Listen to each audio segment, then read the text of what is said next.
can I teach your daughter?" Homeless trash-picking girl looked at the billionaire. What he said made her cry. This is Maya.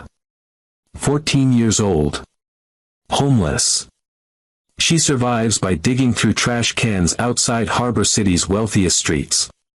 No family, no home, no safety.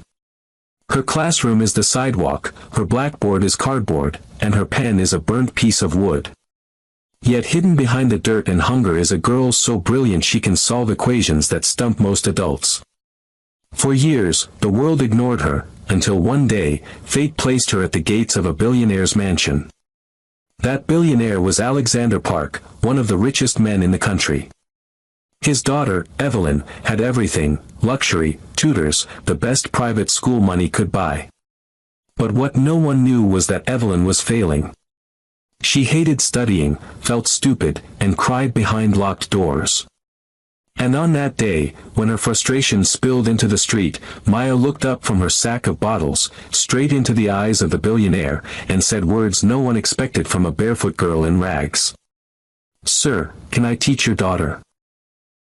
What Alexander Park replied shook Maya to the core and left her in tears. It was the beginning of a story that would expose the cruelty of class, the power of compassion, and the miracle of second chances. A story where a homeless trash picker became the teacher, a billionaire learned humility, and two broken girls discovered they could heal each other. So grab your popcorn, sit back, and get ready for one of the most powerful stories you've ever heard. And if you're new here, don't forget to subscribe and hit the like button to support more inspiring stories like this one. The landfill woke before the city. Trucks rumbled in, their warning beeps echoing across a field of rotting plastic. Maya Cole pulled her sack tighter against her shoulder, the blue fabric torn from an old supermarket banner, stitched and restitched with wire. She knew which trucks carried recyclables, which corners yielded bottles, which buyers cheated on the scales. Hunger made her fast, survival made her sharp. She crouched near a mound of busted electronics. Her eyes scanned for copper, bottles, anything worth coins. Then she saw it, a book, spine bent, pages warped with rain. Algebra 2. She pulled it free, wiping grime with her sleeve. The cover was water-stained, but the equations inside were whole, waiting. She tore a piece of cardboard, found her charcoal nub, and whispered the problem aloud. X. 2. Minus. 5. X. Plus. 6. Equals. 0. X. 2. Minus 5 times plus 6 is equal to 0. Factors of 6, minus 5, she paused, eyes flicking like a hunter. 2 and 3. She wrote it slowly. X. Equals. 2. X equals 2 or. X. Equals. 3. X equals 3. Her lips curled into the smallest smile, a smile brighter than the rising sun cutting through the mist. For that moment, Maya forgot her empty stomach. A rough voice called out, "Cardboard gets you $2.50 a kilo, not worth your time." Gus, the scrap dealer, leaned on his rusty scale, arms folded. Maya hugged the book to her chest. "This weighs more than gold. Books don't fill stomachs." Gus spat on the dirt. "They fill something hunger can't touch." He shook his head, but his eyes softened. He had watched her long enough to know this girl wasn't like the others who scrambled for scraps. She guarded broken pencils the way others guarded jewelry. Beyond the wire fence, Harbor City gleamed, glass towers catching the dawn. A black limousine glided past on the main road, smooth and untouchable. On its side, a crest shone in polished silver, Park Foundation. Maya whispered the letters under her breath, as if they were a spell, Park. The car disappeared, but the name stayed in her mouth. Park. She didn't know it yet, but that name would carve itself into her life. Later, under the bridge where she slept, Maya arranged her treasures, the algebra book, 2 dead pens and one almost alive, and a candle stub. She lit the flame, hunched over the page, and worked another problem. Her stomach growled, but her hand didn't stop moving. In her mind flashed her mother, before sickness hollowed her. Braiding Maya's hair and whispering, "You don't have to be rich to be radiant." Then the hospital room, the social worker's voice, "She can't keep up with fees anymore." And silence. Always silence. Maya pressed her palm on the book. One day, she murmured, "I'll find a way back." Outside, the city roared awake. Somewhere up the hill, in a mansion of marble and glass, a girl named Evelyn Park slammed her textbook shut in tears. Two worlds, one landfill and one palace, had just begun to circle toward each other. St. Helena Academy released its students like a flood of polished shoes and laughing voices. The gate buzzed with chauffeurs, shiny cars, and nannies waving umbrellas against the morning sun. Maya hovered by the fence, sack at her feet, dirt streaked across her knees. On the wall just beyond the gate, pinned under glass, was a large sheet of paper, Math Challenge of the Week. Maya's eyes locked on the equation, her lips moving without sound.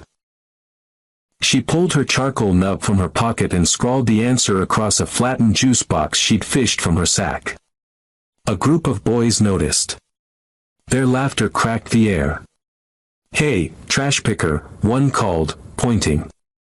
"She thinks she's solving St. Helena's problems." Another mimed holding his nose.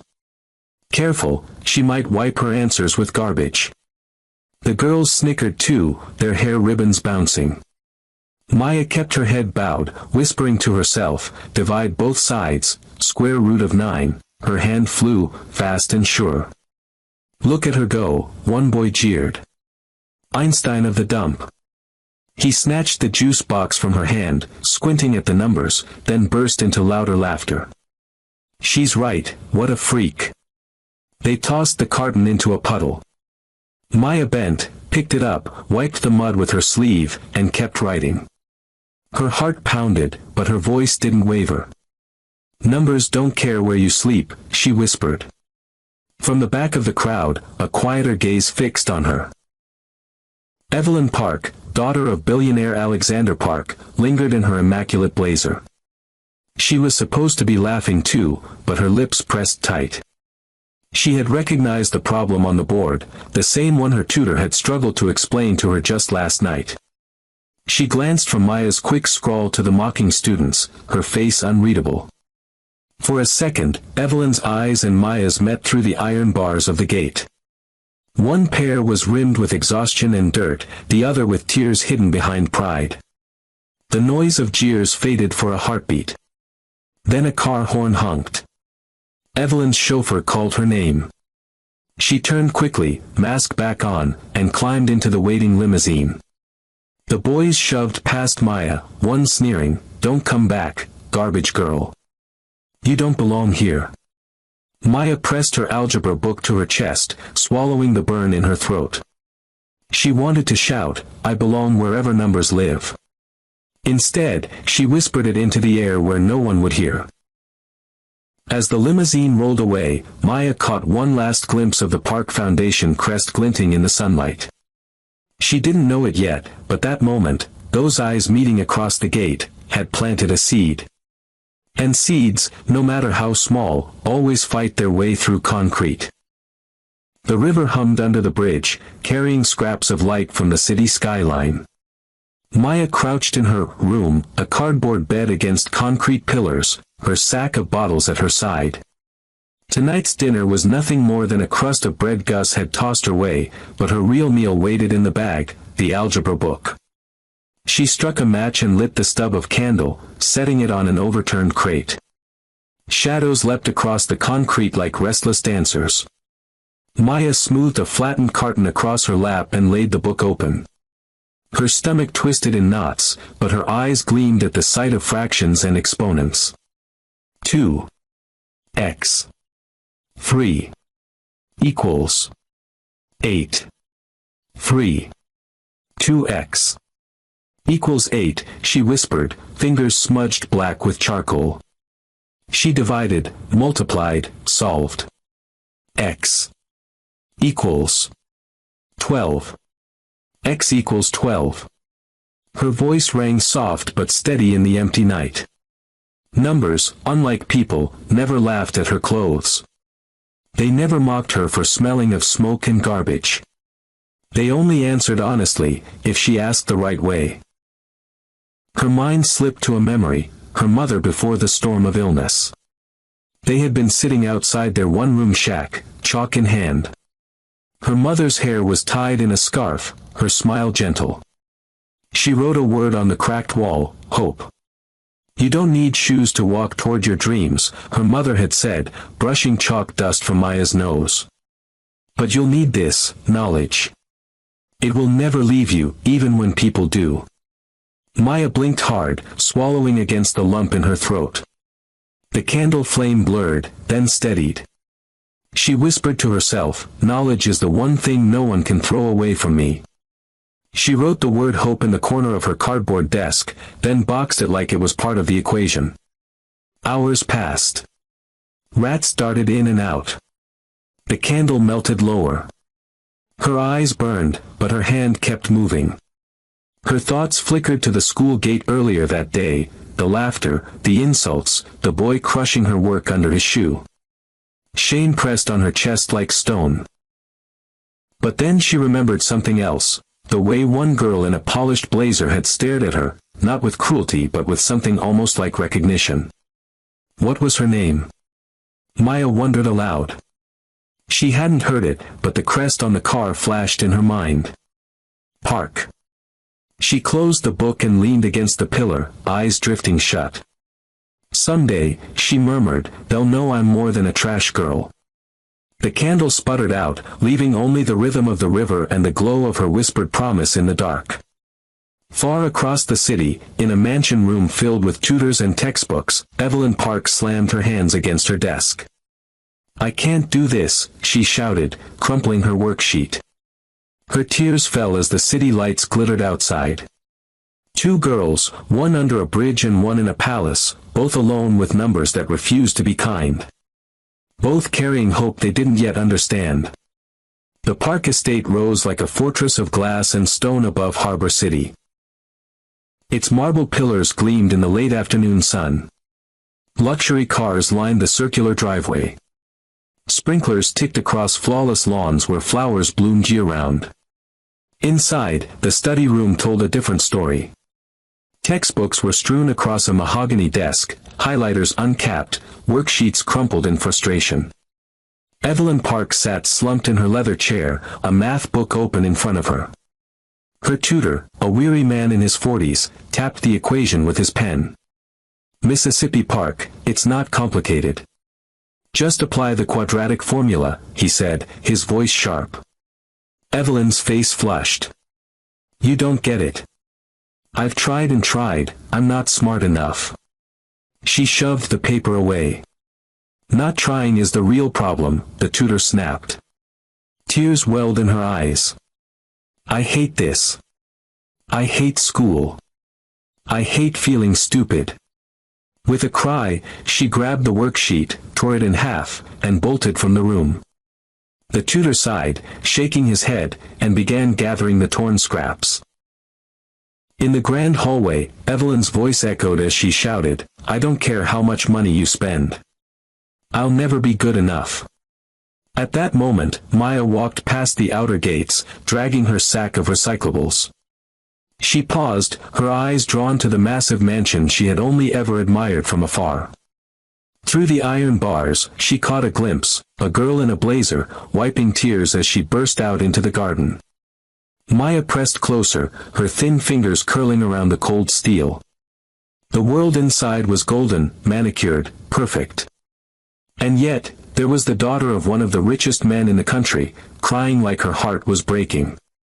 Evelyn collapsed onto a stone bench under a cherry tree, burying her face in her hands. Maya's chest tightened. For a fleeting moment, she forgot her hunger, her sack, even the stink of the day. She whispered, almost to herself, if only someone believed in me, I could help her. She thought of the equation Evelyn had torn up. The same type she had solved on a juice box by the school gates. The cruel laughter of the rich kids replayed in her mind, but then so did Evelyn's silent eyes meeting hers. The mansion's front doors swung open. Alexander Park appeared, phone in hand, suit flawless. His eyes landed on his daughter, her tears staining her uniform. His jaw tightened, but his words were clipped. "Evelyn, not again. We'll hire another tutor." "I don't want another tutor," she snapped, her voice trembling. "They all look at me like I'm a failure." From the shadows of the gate, Maya's eyes glistened. Two girls, divided by iron and wealth, both aching under the weight of education's promise. She stepped back into the street, clutching her algebra book tight against her chest. The thought that filled her heart was dangerous, impossible, but it refused to leave. Maybe I could teach her. The sun dipped low, painting the park estate in hues of gold. The fountain by the driveway glittered as Alexander Park finished his call, adjusting the cufflinks of his navy suit. His face was carved in the hard lines of a man used to solving problems with money. Beyond the gate, Maya stood frozen. Her sack of bottles dug into her shoulder, but she barely felt the weight. She watched him, pulse hammering in her throat. Every voice of doubt screamed in her mind, "He'll laugh. He'll call the guards. He'll send you away." But then she remembered Evelyn's tear-streaked face, the math sheets torn in rage. She remembered her own mother's words, "You don't need shoes to walk toward your dreams." Maya stepped forward. Her voice cracked, but it carried. "Sir, can I teach your daughter?" Alexander's head turned sharply. His eyes narrowed at the sight of a ragged girl pressed against his iron gates. "What did you say?" Maya clutched her algebra book to her chest. "Your daughter. I can teach her. Please." For a moment, silence. The only sound was the trickle of the fountain. Then a low laugh, short and sharp. "You," he said, his tone slicing. "Teach? My daughter doesn't need pity lessons from a trash picker." The words hit harder than stones. Maya's fingers trembled around the book. She bit her lip until it bled, but her voice wavered through, "It's not pity. It's what I know." Alexander shook his head, already stepping back toward the house. "Go home, child. Wherever that is.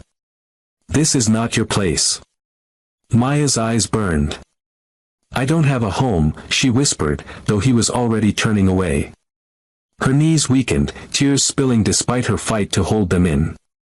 She sank against the gate, clutching the book that had become her shield and sword. Unseen by both, Evelyn watched from the upstairs window, her palm pressed to the glass. She had heard the words clearly. And while her father dismissed the girl, Evelyn's heart thudded in recognition.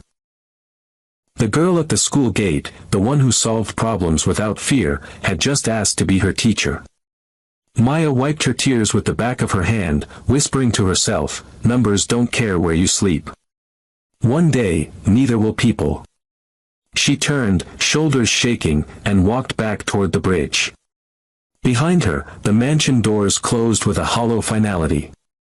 But a seed had been planted, one that even Alexander Park's wealth couldn't stop from growing. The morning mist still clung to the hedges as Evelyn slipped out the back door of the mansion. Her heart pounded, not from running, but from fear of being caught. She carried her school bag, stuffed with books and snacks she'd hidden from the kitchen. At the far wall, beneath the old mango tree, she found her. Maya, sorting through recyclables, her sack half full already. The girl looked up, startled, charcoal smudged across her cheek. "You," Evelyn began, breathless. "You're the one from the gate." Maya froze, clutching her algebra book. I didn't mean." "No," Evelyn cut in, stepping closer. Her voice dropped to a whisper. "Teach me. Please." Maya blinked, unsure if she'd heard right. The same girl who'd watched her be mocked at school now stood in a blazer worth more than everything Maya owned, asking for help. I don't think your father would approve," Maya said carefully. If my dad knew I was here, he'd ground me for life, Evelyn admitted with a small, nervous laugh. So don't tell him. For the first time in days, Maya smiled. Then let's make this worth it. They sat cross-legged on the grass, books spread between them. Evelyn opened her math homework, frustration written across the margins. Maya studied the problem, then turned the paper toward Evelyn. See this part? You're trying to jump straight to the answer. But math isn't about skipping, it's about steps. Like climbing a ladder. She drew the numbers carefully in charcoal on a scrap of cardboard. One step at a time. Evelyn frowned, biting her lip as she followed along. Then her eyes widened. Wait, that actually makes sense. Maya grinned, the shy confidence of a girl finally seen. Numbers aren't your enemy. They just need patience. They worked in silence for a while, the world outside forgotten. Evelyn asked questions. Maya explained gently, repeating when needed. When Evelyn solved her first equation correctly, she laughed. A real laugh, not the brittle one she used at school. You explain better than all my tutors, she said, shaking her head in disbelief. Maya's chest warmed. No one had ever said that to her before. Maybe because I know what it feels like to be left behind, she replied softly. Evelyn looked at her, eyes shining in the morning light. Two girls from different universes, yet in this moment, equal. A breeze rustled the mango leaves above them. Somewhere in the mansion, a door slammed. Both girls froze, then giggled nervously. Tomorrow, Evelyn whispered, gathering her books. Same place. Maya nodded, hugging her algebra book to her chest. Tomorrow. As Evelyn hurried back inside, Maya leaned against the tree, whispering to herself, maybe, just maybe, this is the start of something. Neither of them knew it yet, but this forbidden tutoring under the mango tree would change everything, for both of them. The sun dipped lower, scattering golden light through the mango leaves. Evelyn sat cross-legged on the grass, workbook open, her pen tapping nervously. Maya leaned beside her, carefully writing steps on a piece of cardboard with her smudged charcoal. Don't rush the last step, Maya said, pointing. It's just like baking a cake, you can't skip the mixing and expect it to taste right. Evelyn frowned, then scribbled carefully. Her pen paused. She double-checked. Then her face lit up. I got it. She clapped her hands, laughter spilling free. I actually got it. Maya smiled, quiet but radiant. See? Numbers aren't so scary. Evelyn's laughter echoed across the garden, bouncing against the marble walls of the mansion. It was light, unburdened, the kind of laughter that had been missing for years. Unseen by the girls, a tall figure stood partly hidden behind the hedge.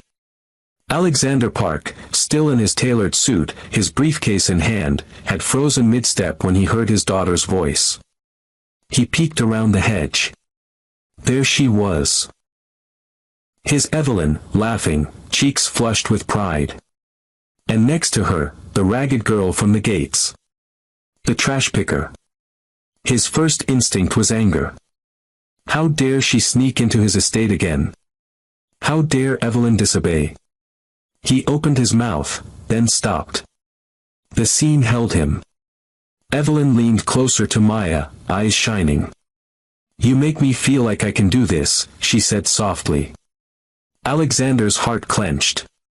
That tone, that joy. How long had it been since his daughter looked like that?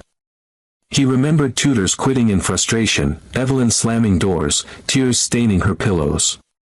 He remembered the ache of not knowing how to reach her. And now, this barefoot girl with dirt on her cheek, this child of the streets, was reaching her in a way no professional had. He heard his late wife's voice in memory, gentle but firm, Alex, she won't need more money. She'll need someone to believe in her. He swallowed hard, guilt pressing in. All his wealth, his tutors, his private schools.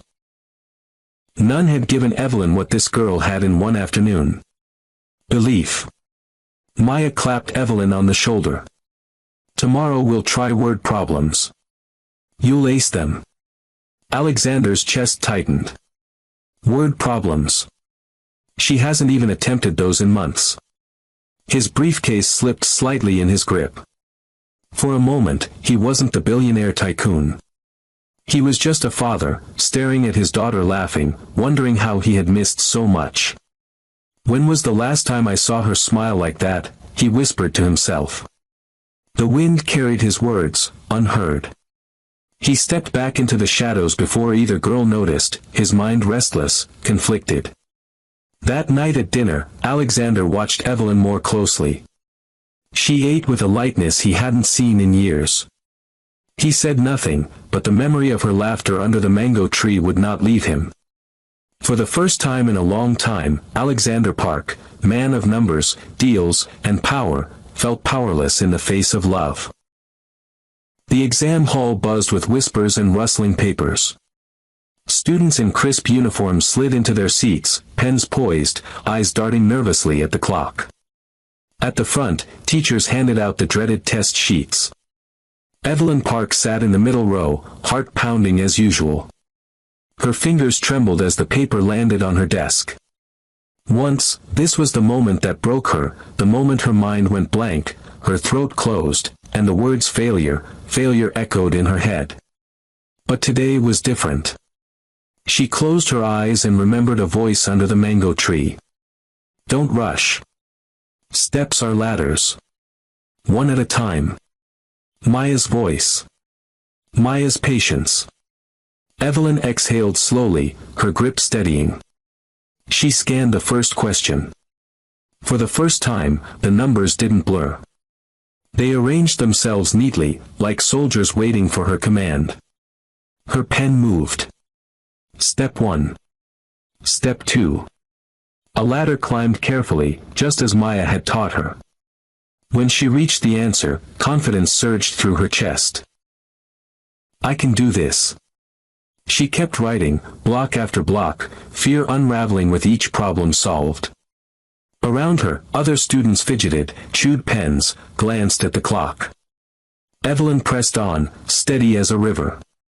Outside the iron school gates, Maya paced barefoot, hugging her algebra book tight. Every tick of the distant clock scraped her nerves. She whispered under her breath, half prayer, half promise, please let her see what I see in her. Hours passed. The final bell rang. Students spilled out into the courtyard, groaning about difficult questions. Evelyn emerged last, her blazer rumpled, her cheeks flushed. She scanned the crowd until she saw her, Maya waiting anxiously under a tree.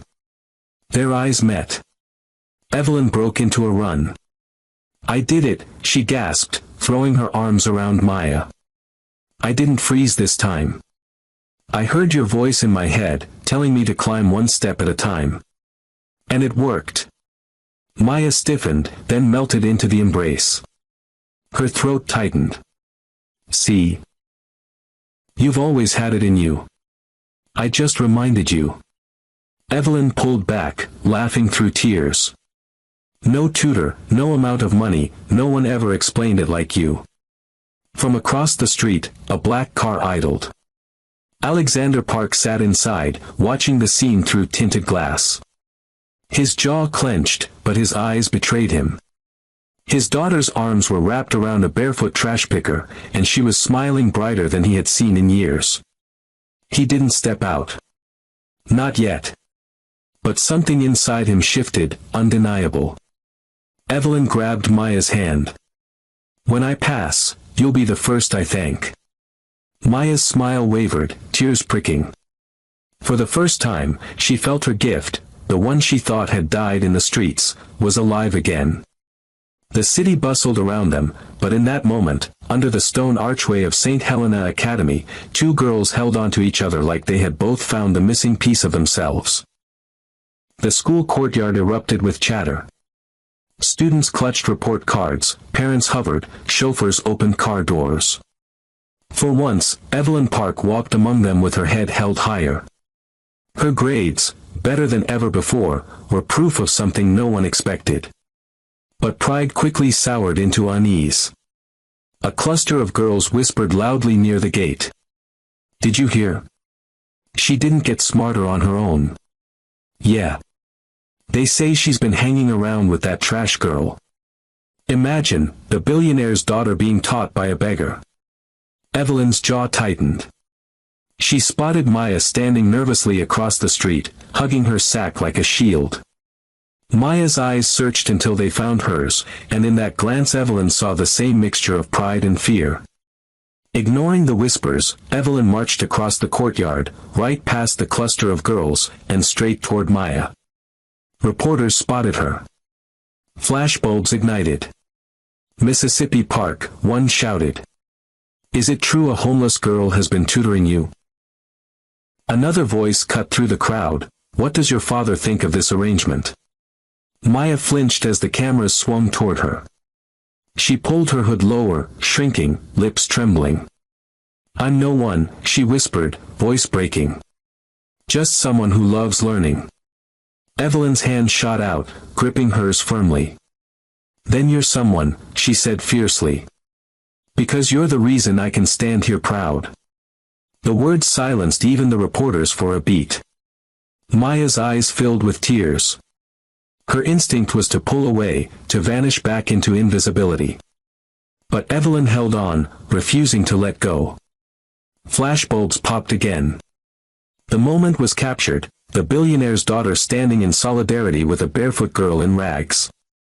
From the back of the crowd, a chauffeur hurriedly called Evelyn's name.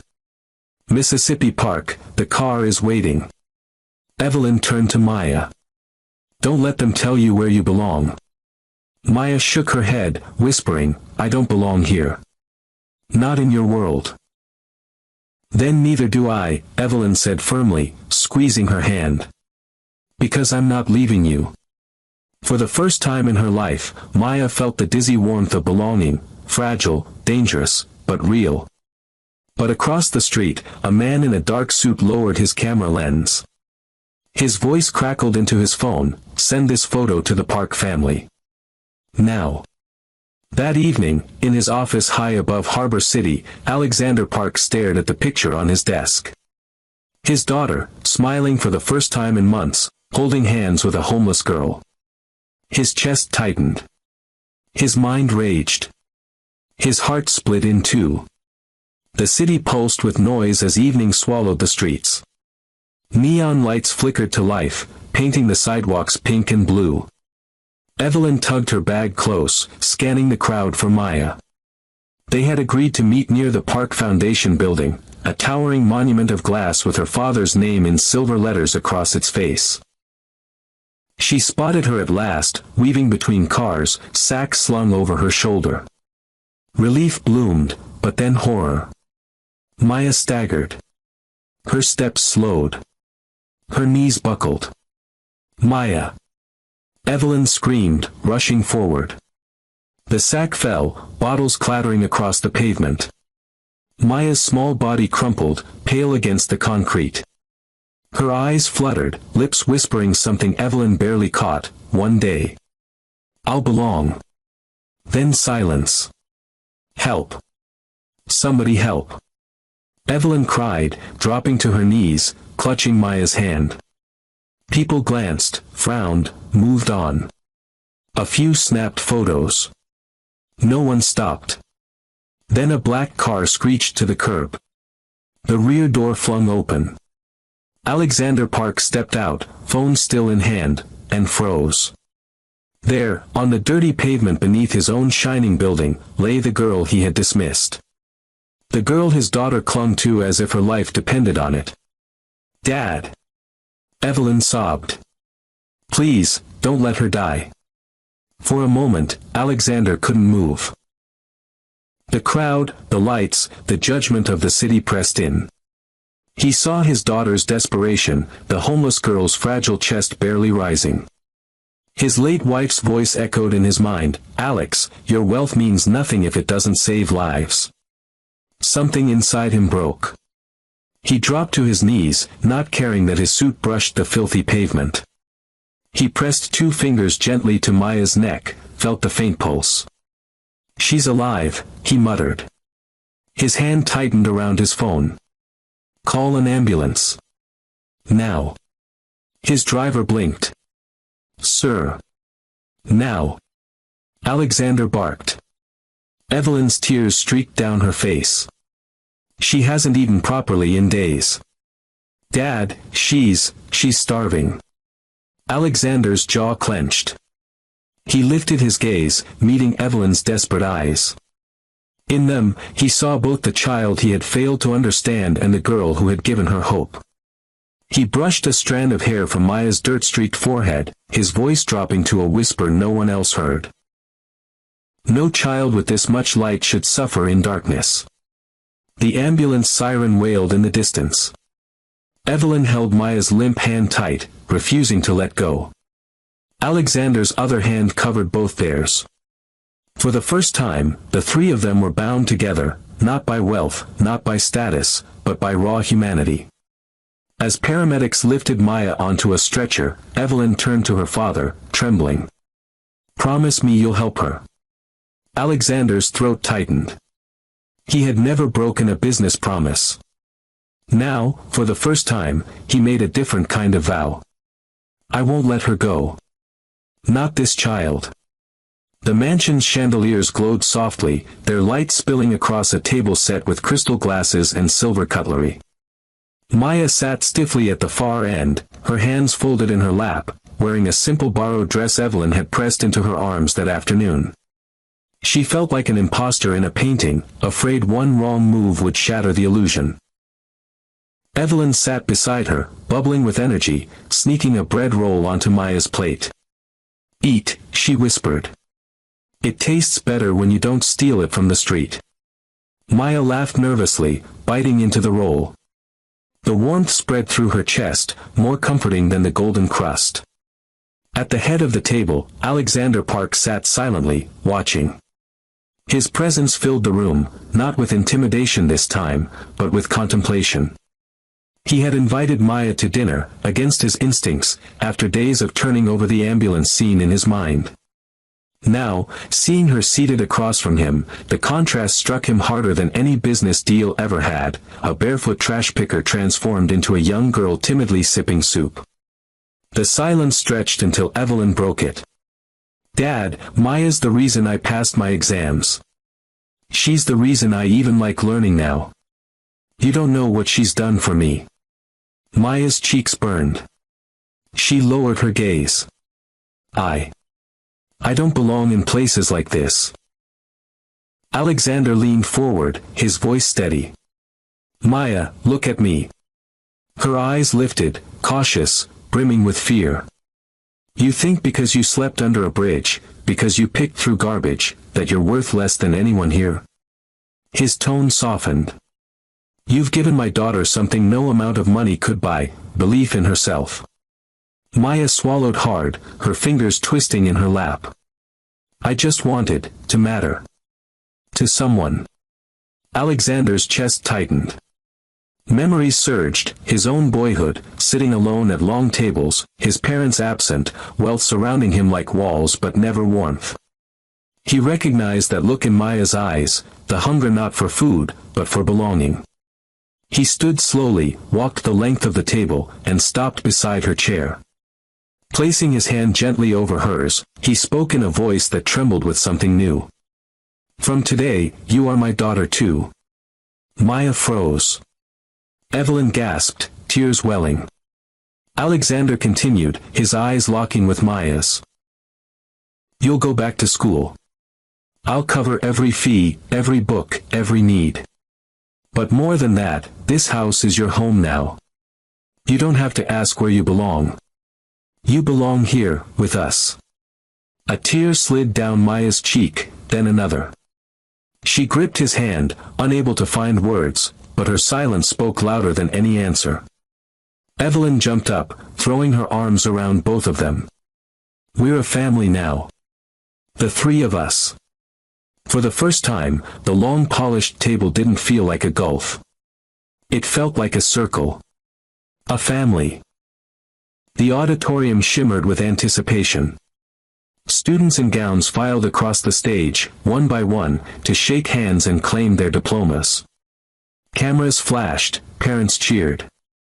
At the center of the program, a name was announced that hushed the hall. Valedictorian. Maya Cole. A murmur rippled through the crowd.